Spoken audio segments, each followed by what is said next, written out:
The glare of the studio lights was unforgiving, baking the curated enthusiasm of the live broadcast. After losing the final round of the game show, Caleb felt a familiar dread pool in his stomach. He reached for the fishbowl of paper slips containing the forfeits, but Wyatt, a fellow performer from his agency, slid a different box in front of him with a wide, insincere smile. Wyatt's friendly facade had been cracking for weeks, ever since their paired dance routine had garnered Caleb unexpected praise. The shift had been jarring. Casual greetings were replaced with cold shoulders and subtle acts of sabotage, like the one unfolding now. Wyatt insisted the first bowl was empty, a blatant lie Caleb could see through from his angle, yet he knew arguing would only feed the gossip mill. Across the stage, his agent, Mark, was making frantic gestures to just play along. With a sigh that was lost in the studio applause, Caleb resigned himself to his fate and pulled a slip from the new box. He read the words and felt a flush of heat creep up his neck. The task was to text an ex and ask to see their abs. Caleb managed a tight laugh, explaining to the host how inappropriate it would be for a guy like him to send a message like that. It was invasive, he argued.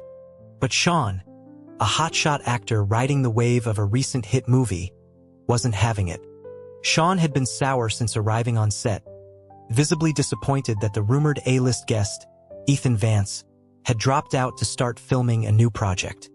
Forced to share the stage with influencers and rising talents he deemed beneath him, Sean saw an opportunity for amusement at Caleb's expense.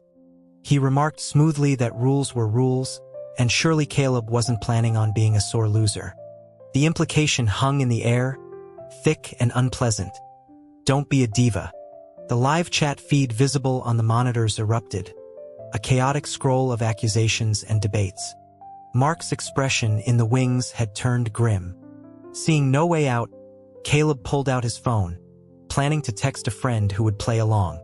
But before he could navigate to a safe contact, Sean's hand shot out and pressed his finger onto the screen, right on a particular name. The contact was labeled the stubborn ex. Sean's voice was melodic and cruel as he pointed out that this one seemed perfect. A cold knot formed in Caleb's stomach. He had forgotten to change the contact name. The live chat instantly turned on him, a torrent of criticism from viewers, the majority of whom were young women. Sean looked immensely pleased with himself, while Wyatt, curiously, now looked uneasy, his eyes fixed on Caleb's phone. The host, sensing a viral moment, eagerly urged him on. In the cutthroat world of Hollywood, no one was going to step in to save him from this humiliation. Caleb knew he was trapped. His fingers moved slowly, typing out the 4 mortifying words and sending them into the void. He held his breath, praying that the message would be ignored, that the stunt would fizzle out into nothing. But a minute later, his phone vibrated. Projected onto the massive screen behind him for everyone to see, a series of replies popped up.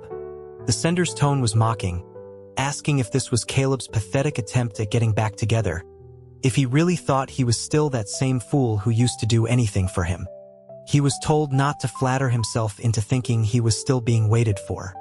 A few seconds passed, and then a final, cutting message appeared. You're pathetic. A wave of derisive laughter swept through the studio audience. Caleb, however, felt a surge of relief. Better to be insulted than for anything else to be revealed. He started to put his phone away with a feigned look of disappointment, announcing that the punishment was clearly over. Sean, however, stepped in with a patronizing tone, lecturing him about treating people better in relationships. Caleb just nodded along, desperate for the segment to end. As he shoved the phone into his pocket, it began buzzing uncontrollably, a cascade of new notifications. It was too late to hide it. The screen mirroring was still active. The messages flooded the screen. They questioned his silence, asking if this was all the patience he had. The tone shifted from mocking to desperate. An offer was made, a 1-month trial period. If Caleb could go a whole month without getting angry, a reconciliation would be considered. The messages grew more frantic with each passing second of silence. Had he found someone else? Was a month too long? How about a week? Then, the final message before a long string of audio files appeared was a single, worried word. Babe? The studio fell into a stunned silence. The host, for the first time, seemed at a loss for words, stammering that the girl seemed persistent. Caleb felt a deep sense of foreboding and took a half-step back, as if to distance himself from the impending disaster. The host, recovering his composure, reminded everyone that, according to the rules, the audio messages had to be played. Caleb's protest that the challenge was over was brazenly ignored. The moment the first voice note played, the entire atmosphere of the room changed. A man's voice, low and velvety, filled the studio. He sounded rushed, almost pleading, as he asked if Caleb was angry and why he wasn't responding. He suggested that Caleb just take a look first, and then decide if he wanted to get back together. The live chat exploded. People recognized the voice. It was Ethan Vance. He was an Oscar winner, a titan of the industry, and the revelation that his ex was a man sent shockwaves through the viewership. Fans immediately tried to debunk it, posting recent photos of Ethan on his movie set, insisting it was a prank. The hosts quickly went into damage control, expressing their shock and reframing the situation as a simple case of a voice that sounded remarkably similar to the famous actors. They insisted their show wouldn't dare try to leverage Ethan Vance's fame, subtly painting Caleb as the one trying to stir up controversy for attention. Just as Caleb was about to defend himself, his phone screen lit up with an incoming video call. His hand fumbled, and he accidentally accepted it. Ethan Vance's face, clear as day, filled the massive screen. The world seemed to stop for a second before the live chat descended into pure, unadulterated chaos. Ethan, oblivious, looked into the camera with a worried expression, his voice urgent as he began to unbutton his shirt. He explained that he had been in the middle of a scene and couldn't respond right away, but he was free now. He told Caleb not to go to anyone else, that he would show him whatever he wanted to see, that it would only take a second. As his shirt opened, revealing the top of a well-defined collarbone, the collective gasp from the studio audience snapped Caleb back to reality. He yelled for him to stop. Ethan froze, his eyes wide with confusion, the phone still aimed at his chest, where lean muscles shifted with his breathing. The image was intensely alluring and utterly disastrous. Caleb glanced around at the sea of transfixed faces, a suffocating panic rising in his chest. A public revelation of this nature could be catastrophic for any celebrity, but for Ethan, with his massive female fan base, it could be career-ending. Caleb took a deep, shaky breath, his voice trembling as he told Ethan to put his shirt back on. Ethan's brow furrowed in confusion. He asked why, when Caleb hadn't even seen yet. Caleb coughed, his voice barely a whisper as he admitted that he was in the middle of filming a show. He paused, then delivered the final blow. It's a live broadcast. The image on the screen shook for a few seconds before the call was abruptly disconnected. A heavy silence fell over the studio, soon broken by a swarm of people rushing toward Caleb, bombarding him with questions about Ethan. He remained silent through it all, his mind a chaotic mess, worrying about the fallout for Ethan. After the show, his agent, Mark, told him to wait in the green room. Caleb sat on a sofa, scrolling through the firestorm of online commentary until his legs felt weak. He shut his phone off, unable to look anymore. The show's director entered the room with a strangely benevolent smile, which immediately put Caleb on high alert. He braced himself, expecting to be told his pay was being docked or that he was being sued. Instead, the director asked if he would be willing to come back for the next episode. When Caleb looked confused, the director explained that he had already spoken to Mark, who had deferred the decision to Caleb. This was unusual. Mark would typically reject such a high-risk offer immediately. The reason became clear when the director held up 3 fingers. The offer was for 5 times his usual fee. Caleb didn't hesitate. It was a deal. As Caleb and Mark were leaving, Sean called out from behind them. He stared at Caleb with an intensity that made Caleb pull his baseball cap down lower over his eyes. Sean asked if he had really been with Ethan Vance. Caleb, irritated, snapped back, questioning what standing Sean had to ask him such a personal question, especially after his role in the whole debacle. A blush crept up Sean's face, and his aggressive demeanor crumbled, replaced by a surprising vulnerability. He insisted he didn't mean for it to go so far. He had only thought it would be a bit of harmless embarrassment, a way to watch Caleb squirm. He offered a halting apology, his eyes looking watery. He admitted he hadn't known the ex was Ethan and had seen the news online. Suddenly, hearing footsteps approaching, Caleb reacted on instinct. He grabbed Sean, pulling him close and hiding his face by shoving his own cap onto Sean's head, shielding him from any potential photographers. Sean, startled, looked up from under the brim of the cap just as a familiar voice cut through the air. It was Ethan asking what exactly Caleb thought he was doing. Relief washed over Caleb. He turned to complain about Ethan scaring him, but Ethan was already moving, smoothly extracting Sean from Caleb's space and positioning himself between them. He was there to take Caleb home. Caleb reminded him that they had broken up, but Ethan countered that they had been discussing getting back together just today. Before Caleb could argue, Ethan pointed out the crowd of paparazzi gathering outside, suggesting they retreat to his place for safety. Caleb, seeing the exhaustion etched on Ethan's face under the dim parking garage lights, found his resolve softening and agreed. Ethan then turned to Sean, his demeanor shifting from concerned partner to intimidating A-lister. He told Sean coldly that the only reason he was still standing there unharmed was because Ethan knew his actions hadn't been intentionally malicious. Without waiting for a reply, Ethan turned to leave, then paused, walked back to a stunned Sean, plucked the baseball cap from his head, and returned it to Caleb, murmuring that he had almost forgotten it. The next morning, Caleb woke up at Ethan's house to the sight of Ethan and his formidable agent, Chloe, huddled around a large screen displaying the trending topics. The headlines were brutal, dissecting Ethan's sexuality and painting him as desperately chasing after Caleb. Chloe sighed, admitting the situation was tricky. She knew about their past relationship but had never interfered as long as it was kept private. Now that it was public, she was concerned about lost endorsements and the impact on his new film. Caleb, feeling guilty, suggested a strategy. They could claim he was the one who had pursued Ethan, only to heartlessly dump him, casting Ethan as the tragic victim. Ethan immediately interjected, his eyes wide, insisting that he was the one who had been dumped and that he really was miserable. Caleb gently covered his mouth to silence him. Chloe considered Caleb's idea but dismissed it, noting that a victim narrative wasn't beneficial. She pointed out that there was already a growing online faction shipping them as a couple. Ethan, pulling Caleb's hand away from his mouth, declared those fans to have excellent taste. Chloe then laid out her own plan. They should officially announce they were back together. It would reframe the whole narrative as a lover's quarrel, not a desperate pursuit. When Caleb balked at the idea, Chloe smiled coolly and reminded him that since the whole mess started with him, he could always just pay for all of Ethan's lost endorsement deals.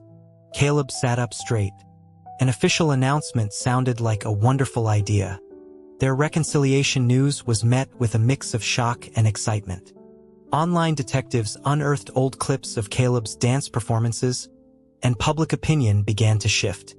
Many commenters decided that with Caleb's talent and charisma, perhaps Ethan was the lucky one after all. Caleb was watching these videos when Ethan wrapped his arms around him from behind, trying to see his phone. Caleb playfully pushed him away, reminding him that a press release didn't mean they were actually back together. Ethan just chuckled and agreed to whatever Caleb wanted. When Caleb pointed out he was still calling him babe, Ethan offered to switch to something else. "How about husband?" he whispered, his voice a low rumble. The sound sent a shiver down Caleb's spine. He jumped up, flustered, denying any reaction, and quickly escaped to another room to calm his racing heart. A short while later, Ethan knocked, claiming he had something important to discuss. It was a contract for them to appear on the game show again, this time as a pair. Caleb was initially annoyed, but his indignation quickly turned to outrage when he saw the numbers. Ethan's appearance fee dwarfed his own. Ethan, seeing his expression, immediately offered to give him all of it. Caleb's mood brightened instantly. Their joint appearance on the show drew record-breaking viewership. This time, Wyatt was absent, having reportedly left the agency under mysterious circumstances. During a chase game, Ethan assured Caleb he wouldn't have to worry about the forfeits this time. He had clearly seen the previous episode. Ethan instructed Caleb to hide a series of d'Alger, praising it as his specialty, before taking off as the pursuer. Caleb remembered the last time he'd played this game with Wyatt, who had simply tossed the items aside, leaving Caleb to do all the work. Ethan's faith was different. He told Caleb he trusted him not to sabotage him, because that wasn't who he was. The simple, unwavering belief touched something deep inside Caleb. He had been the one to end things with Ethan, terrified by the disparity in their fame and seeking the tangible security of money over the volatility of love. He had been a coward, and yet Ethan was still here, being this good to him. After carefully hiding the items, he waited. Ethan was swift and skilled, capturing their opponents in just over 10 minutes. But then came a twist. The director announced there could only be one winner and pitted them against each other. Caleb knew he couldn't outrun Ethan, who was a dedicated runner and fitness enthusiast. As the clock ticked down, he was bent over, gasping for breath, when a shadow fell over him. It was Ethan. Frustrated, Caleb turned to walk away, but Ethan held up a freeze card from the game, forcing him to stay put. Caleb glared at him as Ethan smiled and produced a handful of the other game cards. He explained that he hadn't been running away, but collecting the items Caleb had hidden. He wanted to show him that he would always find the things he tried to hide away. Looking directly at him, Ethan said something that had nothing to do with the game. "You can't outrun me." As the countdown for the end of the game began, Ethan took Caleb's hand, aimed the paint pellet gun they were using at his own chest, and pressed Caleb's finger on the trigger. Red paint exploded over his heart as confetti rained down from above. Ethan's voice was clear and steady. "Just stand still. I'll always run to you. With me, you'll always be the winner." The internet went into a meltdown. In the days that followed, Ethan canceled all his appointments and kept Caleb's phone turned off, creating a quiet bubble for them at his home. One afternoon, after being gone for several hours, Ethan returned dressed in a tailored black suit. Caleb complained about being cooped up and unable to work. Ethan didn't answer directly. Instead, he walked over and knelt before him. "Marry me, Caleb." Caleb's heart stuttered. He asked if this was another of Chloe's PR stunts to manage the online narrative. Ethan shook his head, taking Caleb's hand. He explained that this had nothing to do with anyone else. It was because he loved him. He presented a pair of cufflinks Caleb had once admired, now purchased. He mentioned the yacht Caleb had liked. It was now registered in his name. The Malibu beach house he'd found comfortable was also his. He placed a stack of bank cards on the table, explaining they contained all of his savings and that all his future earnings would be deposited into them. He looked at Caleb, his eyes shining with sincerity. "These aren't gifts for marrying me. They're yours no matter what. I'm just the bonus item that comes with them. I was hoping they might convince you to take me." Caleb stared at him, then held out his right hand, instructing him to take the ring out of his pocket. He pointed out that it was obvious, as Ethan had been nervously touching it all afternoon. A brilliant smile broke across Ethan's face as he slid the ring onto Caleb's finger. Before Ethan could say anything more, Caleb reached under the table, pulled out another ring box, and slipped the matching band onto Ethan's finger. He patted his shoulder with a smirk. "What can I say? You made an offer I couldn't refuse." The news of their wedding, held quietly at a registry office abroad, finally silenced all the speculation. A photo leaked from the event, not of a lavish ceremony, but of a quiet moment in a chapel. A single beam of sunlight filtered through a stained glass window, casting a colorful glow on their clasped hands. Where two simple, elegant rings shone brightly, a silent testament to a love that had found its way back home.